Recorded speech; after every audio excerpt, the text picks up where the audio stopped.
చుల్బుల్ ఏమైంది? కిందకి పద, నేను గ్రాండ్ ఫినాలే చూడాలి. ఎందుకంటే మిగతా కార్యక్రమాలన్నీ అయిపోయాయి. వెంటనే వెళ్దాం.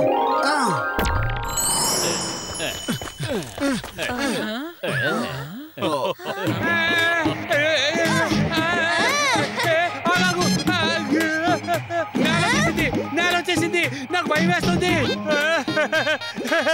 ప్లీజ్ ప్లీజ్, నాకు భయం వేస్తుంది. ఇప్పుడు పాడే గొడుగుల మనిషి గొడుగుల మనిషి అని పాట. నాకు ఆ పాట చాలా బాగా నచ్చింది. గొడుగుల మనిషిని గొడుగుల మనిషి గొడుగుల మనిషిని గొడుగుల మనిషిని గొడుగుల మనిషిని గొడుగుల మనిషిని గొడుగుల మనిషిని గొడుగుల మనిషి